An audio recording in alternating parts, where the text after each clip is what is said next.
Bueno, hola a todos. Yo soy Bettina Monteverde, docente de teoría social. Bueno, estamos trabajando bajo este sistema a partir de la pandemia existente en nuestra sociedad y las medidas de aislamiento obligatorio. Ustedes habrán recibido ya los videos de la profesora Marisa Germain haciendo una presentación de Durkheim. También está subido en la página el video que grabó el profesor Rodolfo Escalada respecto a las reglas del método sociológico, trabajando específicamente el objeto de la sociología para Durkheim respecto al hecho social y la modalidad de su abordaje. Y en esta oportunidad lo que vamos a trabajar es el texto de la división del trabajo social. La idea que les voy a plantear acá, voy a hacer el video en dos partes, es marcar algunos ejes de la división del trabajo para que a ustedes les sea más fácil la lectura. Bien, el texto que ustedes tienen es una ficha de cátedra que realizamos con la docente Mariela Ragone de la División del Trabajo Social, que es un texto de 1893.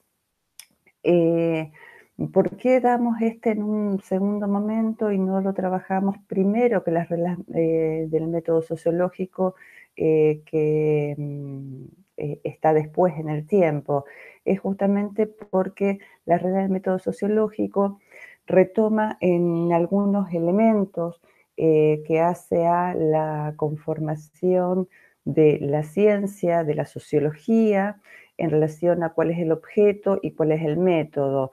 Si bien este es anterior en el tiempo, muchos de estos elementos formalizados en determinados conceptos, en la lógica para poder pensar y para poder pensar cuál es ese objeto de la sociología, están en las reglas del método sociológico. Conjuntamente estos dos textos a Durkheim le brindan un reconocimiento internacional como intelectual y ustedes van a encontrar, además en el programa, es que la visión del trabajo va a estar formulado este punto como la visión del trabajo, sus causas y función, solidaridad y derecho.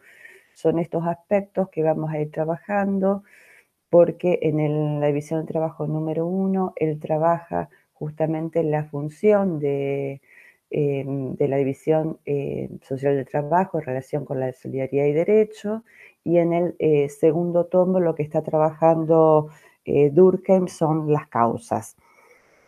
Bueno, algunos elementos contextuales también de la obra. Podemos decir que la sociedad en la que está trabajando Durkheim es una Francia convulsionada. La habíamos mencionado en la presentación, Marisa mencionó hechos referidos a la Comuna de París de 1871. Pensemos que además esto mostraba la potencia del movimiento revolucionario, la materialidad de las ideas de Marx, pero además esa revolución de la Comuna de París fue reprimida brutalmente por el régimen social, trayendo aparejado aproximadamente 25.000 muertos, entre los que se contaban mujeres y niños, y justamente había heridas sociales profundas en relación a esos hechos que todavía estaban abiertas en la Francia que está describiendo Durkheim. Por otra parte, podemos decir que Durkheim es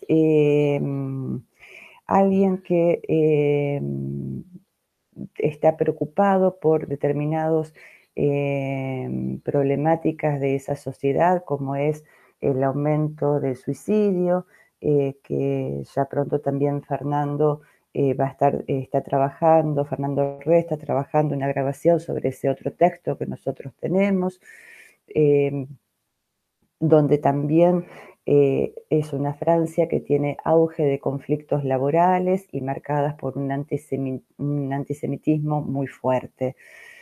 La cuestión de los conflictos laborales también está como un dato que alarma en la sociedad y que tiene que ver en función de los cambios sociales de la época, en que ha aumentado fuertemente la población industrial y ha disminuido la población agrícola y por lo tanto a raíz de esto hay una serie de problemáticas referidas a aspectos de lazo social en la sociedad, es decir, cómo se puede pensar en este momento una sociedad con esos cambios, con esa conflictividad, y justamente lo que ahí hay problemas es en relación con la cohesión social.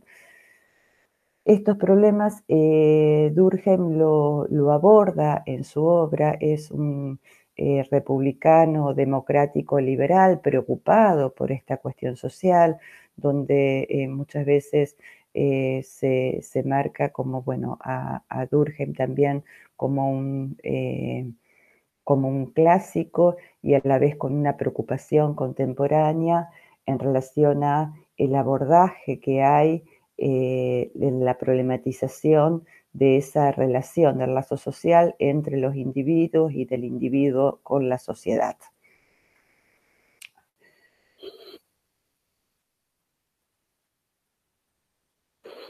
Cuando trabaja la función de la visión del trabajo social, en principio lo que vamos a preguntar, vamos a mencionar es que Durkheim comienza diciendo, bueno, que preguntar por la función de la división del trabajo es fundamentalmente buscar a qué causas, a qué necesidades corresponde, perdón. Marco esto porque nosotros en el título decíamos causas y funciones de la división del trabajo social. Durkheim en las reglas del método sociológico señala fundamentalmente que es necesario para una ciencia objetiva interrogar la función de un hecho social. La función tiene que ver siempre con cuál es la necesidad de la existencia de un hecho social, el para qué existe un hecho social, y justamente ahí Durkheim marca que esa necesidad siempre va a tener que ver con un fin social. Entonces, interrogar por la función es interrogar por las necesidades de la existencia del mismo, a la vez que él diferencia lo que implica interrogar la función que interrogar las causas. ¿Por qué? Porque la función lo que arriba es a una cierta descripción del fenómeno social y en esto justamente critica muchas veces a Comte y Spencer por señalar que estos autores han descrito los fenómenos, han dado cuenta de la función, pero no han dado cuenta de las causas de los hechos sociales. Y por eso él se aboga al abordaje tanto de la función como de la causa. Justamente lo que Durkheim a posteriori iba a decir, que los servicios económicos que puede, en este caso proporcional, valen poca cosa al lado de los efectos morales que produce. Y la verdadera función, entonces sostiene, de la división del trabajo social es crear entre dos o más personas sentimientos de solidaridad social. Pensemos que aquí para Durkheim es fundamental la idea de solidaridad y al mismo tiempo cuando él está trabajando la idea de moral, es moral todo aquello que tiende a generar solidaridad social. En este sentido, podríamos decir que la moral es, bajo la óptica de Durkheim, es aquel conjunto de reglas, de conductas establecidas socialmente son aquellas reglas morales que están investidas por una autoridad y un prestigio social, lo cual hace que se tenga necesidad de obedecerlas, pero al mismo tiempo deseo e interés de obedecer. Y en este sentido también el tratamiento de la moral en Durkheim lo están marcando para pensarlo dentro de una misma sociedad, y esa moral justamente también cambia en relación a, en la medida en que cambien las condiciones específicas en que se está desarrollando en esa sociedad. Por lo tanto, cuando él aborda la problemática de la solidaridad social como un fenómeno moral, lo que tiene como complejo es que justamente no puede prestarse esta solidaridad social a una observación exacta, ni al cálculo de la misma. Por lo tanto, piensen en lo que marca en la faz metodológica, que una ciencia tiene que ser objetiva y tiene que tener justamente determinados métodos para poder producir conocimiento. Él salda esta dificultad mostrando de cómo esa inmaterialidad de la solidaridad social se puede hacer visible y estudiarse bajo la óptica del derecho. Por lo tanto, donde dice que la solidaridad social existe, a pesar de su carácter inmaterial, no permanece en estado de pura potencia, sino que manifiesta su presencia mediante efectos sensibles. Y esa manifestación de la presencia, esa manifestación de su potencia, la busca Durkheim en la lógica del derecho.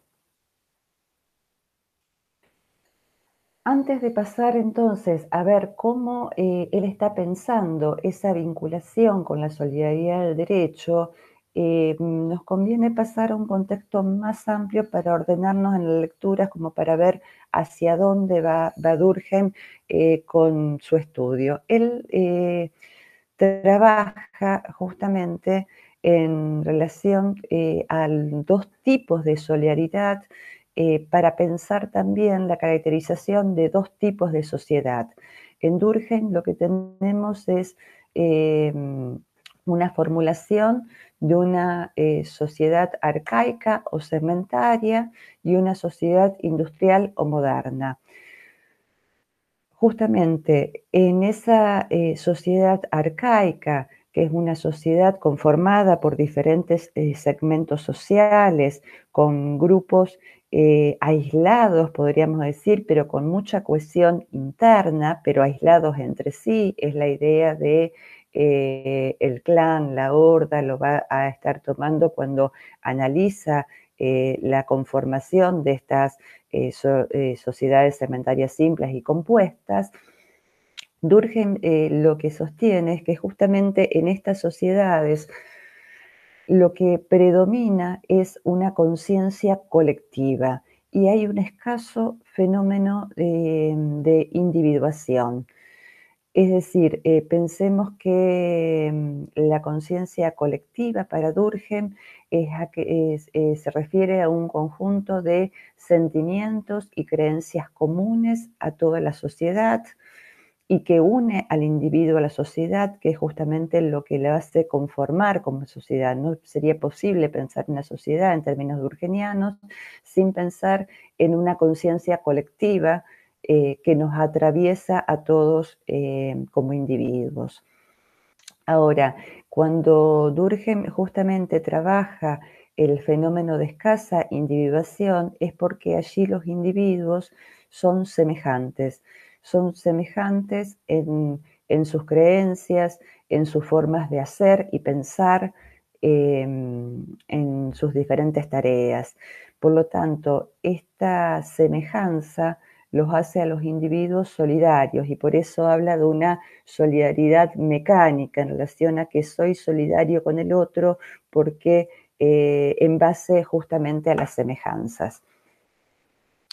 La poca individuación que existente en esta sociedad, es decir, el poco desarrollo de la conciencia individual, tiene que ver también con la escasa diferenciación en las funciones, es decir, son sociedades donde hay un desarrollo de una división del trabajo muy básica, podríamos decir, donde se da realmente el desarrollo de la división del trabajo en las sociedades industriales o modernas. En estas sociedades, entonces surgen las sociedades arcaicas, lo que prima es un derecho represivo donde justamente hay un tipo de sanciones penales ante los crímenes y ese derecho represivo tiene que ver con que los crímenes en este sentido lesionan a esa conciencia colectiva. Por eso es necesario que haya una sanción penal. Y justamente este tipo de derecho es el que va a regular fundamentalmente esa relación del individuo y la sociedad. Y ahora vamos a dar cuenta de por qué en esto. Mientras que en las sociedades industriales o modernas, Durkheim dice que es donde se despliega la división del trabajo social. Al desplegarse esa diferenciación de las funciones, lo que trae como efecto en esta sociedad es que haya un debilitamiento de la conciencia colectiva.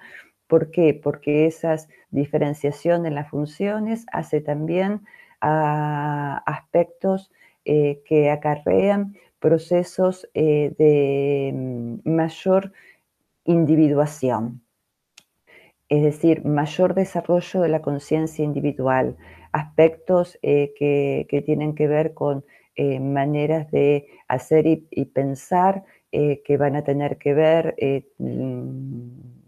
con las especializaciones específicas existentes en esa sociedad y por lo tanto ya no está fuertemente establecida estas creencias y sentimientos comunes para toda la sociedad.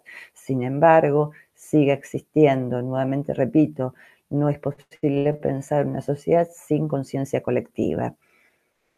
En base a esas diferentes funciones que cumplen los individuos, Durkheim dice que esto no hace que en los individuos se desintegren los niveles de solidaridad social, sino que empieza a primar allí otro tipo de solidaridad que es la solidaridad orgánica. ¿Por qué la llama orgánica Durkheim? Bueno, justamente por em, pensar allí en una lógica del organismo humano, donde las diferentes funciones dentro del organismo son diferentes, pero a su vez, para que nosotros podamos coordinar un acto como sujeto físico, es necesario que todas las funciones de nuestros órganos funcionen colaborativamente, cooperativamente, en función de desempeñarlas en su generalidad. Por lo tanto, esas funciones son solidarias en base a las diferencias. Es en base a estas diferencias que yo necesito del otro, me complemento con el otro. Y por lo tanto, lo que dice Durkheim es que este cambio en la solidaridad social va a estar también visualizado en otra forma del derecho que tiene que ver con el derecho restitutivo, donde ya no hablamos de crimen, y hablamos de sanciones no expiatorias, y que justamente esta modalidad va de sancionar cuando que no va por lo represivo, sino por los canales restitutivos, va a ser la que principalmente regule esta relación del individuo con la sociedad.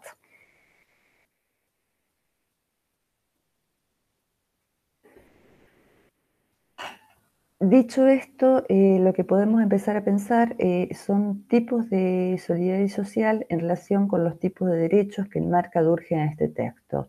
En principio, Durkheim nos dice que todo precepto jurídico puede definirse como una regla de conducta sancionada.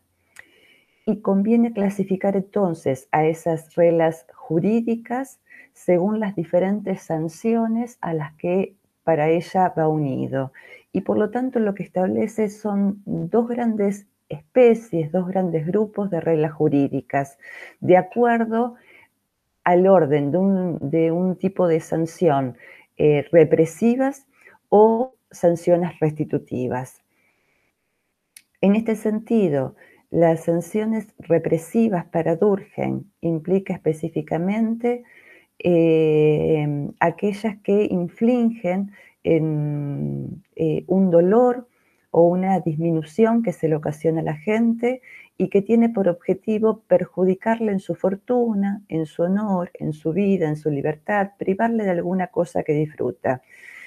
Es decir, eh, que son represivas y por eso él la ubica dentro de la lógica del derecho penal. Por lo tanto, ahí hay una idea de qué es un acto criminal.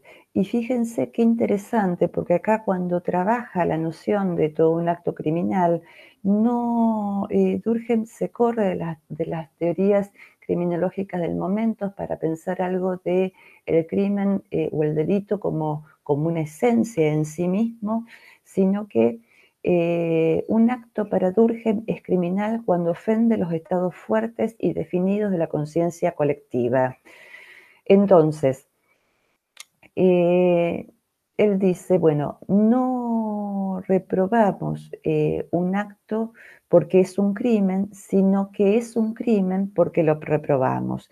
Es decir, no hay nada en la esencia del acto que nos diga, que nos haga pensar que ese acto es en sí mismo un crimen de la sociedad, sino que el acto, cualquiera sea, se constituye en un crimen porque hay una sociedad que lo reprueba.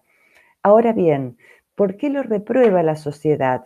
Justamente porque hay actos que van a lesionar esa conciencia colectiva, porque hieren, podríamos decir, esos sentimientos comunes que hacen a la sociedad. Durkheim en esto también tiene un tratamiento respecto a lo normal y lo patológico. Que lo van a ver ustedes, con Fernando lo van a trabajar fuertemente cuando trabaja en suicidio, pero en la lógica del suicidio también podemos trabajar la lógica del crimen. Es decir, cuando Durkheim trabaja sobre este aspecto, lo que él encuentra es que no hay sociedad donde no existan actos criminales. Por lo tanto, el crimen es un fenómeno absolutamente normal en la sociedad. El que sea un fenómeno normal en la sociedad no quiere decir que por esto no haya penas, sino que así como es normal que haya un crimen, es también absolutamente normal que existan penas para sancionarlos. En determinados momentos él dice que es necesario también ciertos aspectos que tienen que ver con la criminalidad, porque es necesario justamente que haya elementos que en un momento transgredan las reglas para pensar los cambios sociales. Es decir, es necesario el acto de transgresión también en una sociedad. Bueno, eh, ahora bien, la pena Durkheim la define como una reacción pasional de intensidad graduada que la sociedad ejerce sobre el miembro que ha violado ciertas reglas de conducta.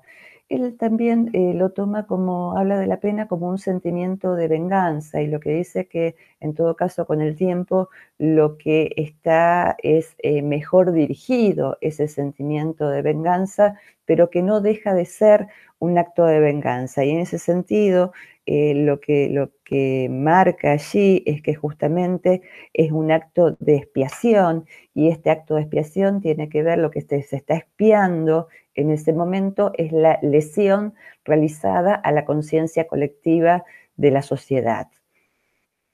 Por lo tanto, Durkheim en el sentido habla de la solidaridad mecánica. Dice, no se puede fortalecer más que en la medida en que las ideas y las tendencias comunes a todos los miembros de la sociedad sobrepasen en número y en intensidad a las que pertenecen personalmente a cada uno de ellos. Esto es lo que le decíamos eh, justamente de que lo que prima es la conciencia colectiva más que los pensamientos individuales. Es el pensamiento social por encima del pensamiento individual. La solidaridad, por lo tanto, para Durkheim, no puede aumentarse sino en razón inversa a la personalidad. Dice, hay en cada una de nuestras conciencias dos conciencias, una que es común en todos en nosotros, a la de todo el grupo a la que pertenecemos, que por consiguiente no es, dice, a nosotros mismos, sino a la sociedad, no es representativa de nosotros mismos, sino es representativa de la sociedad en que estamos viviendo y actuando. Es la sociedad viviendo y actuando en nosotros. La solidaridad, por lo tanto, deriva de estas semejanzas y alcanza su máximo porque la conciencia colectiva recubre exactamente toda nuestra conciencia.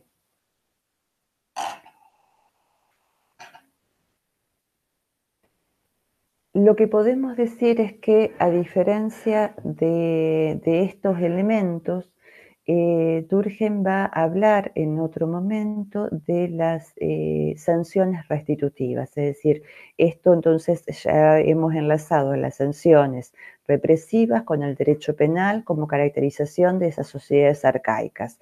Ahora, en relación a las sanciones restitutivas, él lo que dice es que no implican un sufrimiento a la gente, sino que consisten tan solo en poner las cosas en su sitio, en el restablecimiento de las relaciones perturbadas bajo su forma normal. Dice, bien volviendo por la fuerza el acto incriminado al tipo de que se había desviado, bien anulándolo, es decir, privándolo de todo valor social.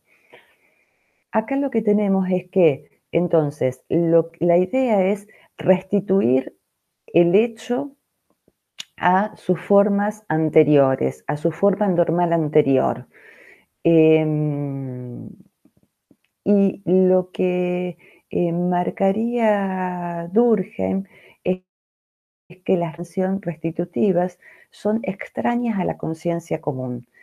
¿Por qué? Porque se establece inmediatamente no entre el individuo y la sociedad, sino entre aquellas partes limitadas y especiales de la sociedad a las cuales relaciona entre sí. Entonces, lo que tenemos acá, digamos, como forma de derecho, es el derecho a que refiere Durkheim con este tipo de sanciones, es lo que refiere a todo el derecho civil, comercial, el derecho constitucional, el derecho administrativo, ese derecho que justamente va a regular a las partes que están litigando, a las partes que están enlazadas a partir de un contrato. Ahora, justamente en ese derecho, lo que importa es que justamente lo que las partes establecen estén enmarcados en una relación de derecho. En determinados momentos, cuando él trabaja estas problemáticas, él decía, bueno, al juez, por ejemplo, una problemática de divorcio, al juez poco le importa en realidad en relación a las audiencias establecidas, lo que dicen cada uno de los miembros para ver si tienen deseos o no de producir una ruptura del lazo matrimonial. Lo que le interesa al juez es ver si esos motivos que dan las partes se enmarcan dentro del marco jurídico en que él está trabajando. Por lo tanto, dice, el derecho, con este tipo de sanciones restitutivas, desempeña en la sociedad una función análoga a la del sistema nervioso en el organismo. ¿Por qué? Digamos, porque tiene por misión regular las diferentes funciones del cuerpo en forma de que puedan concurrir armónicamente. Es decir, lo que allí entonces, lo que tenemos es que si en el derecho penal se regula esa relación del individuo con la sociedad, lo que acá el derecho va a regular las diferentes funciones en relación a la sociedad. Eh, lo que, digamos, ¿por qué regular las diferentes funciones? Justamente para producir cierta cohesión social y para que estas formas concurran armónicamente al todo social. Hay una idea ahí también de Durkheim, es que la división del trabajo genera a su vez esta forma de solidaridad orgánica. Por eso él dice que esa solidaridad es la que se puede observar en los animales superiores en relación también a estas sociedades superiores. Él, no olvidemos que cuando muchas veces también menciona las sociedades arcaicas y modernas, o la diferenciación entre las sociedades segmentarias y no segmentarias, también hace esta distinción, las nombra a veces como las sociedades inferiores y las sociedades inferiores. En este sentido, las sociedades superiores tienen que ver con estas sociedades que han producido división del trabajo. Entonces, justamente me parece que acá queda muy bien la metáfora orgánica cuando dice cada órgano en efecto tiene en ellos, en los animales superiores, dice, su fisonomía especial, su autonomía, y sin embargo, la función del organismo es tanto mayor cuanto que esta individuación de las partes es más señalada. Dice, unidad de vida, la complementariedad. En razón a esta analogía, proponemos llamar orgánica a la solidaridad debida a la división del trabajo social. Es decir, los individuos, para Durkheim, cuando está pensando esa división del trabajo y los conflictos de la solidaridad, él lo que dice es que esa nueva sociedad no tiene que tender entonces a una forma anterior. Durkheim no es alguien que mire con cierta nostalgia al antiguo régimen, sino que esa sociedad con las problemáticas que que acarrea a partir de la Revolución Francesa y que no puede llegar, parecería, a implementar estos elementos de fraternidad, tiene que pensarse que los conflictos surgidos en esa sociedad son anomalías y que en todo caso la división del trabajo lo que trae aparejado no es conflicto, sino que son elementos solidarios de otra cualidad absolutamente diferente a la solidaridad existente en las sociedades arcaicas. Bueno, después vamos a retomar entonces en el otro video algunos elementos que tienen que ver con las causas de la visión del trabajo social. Bueno, los dejo y sigo grabando la segunda parte.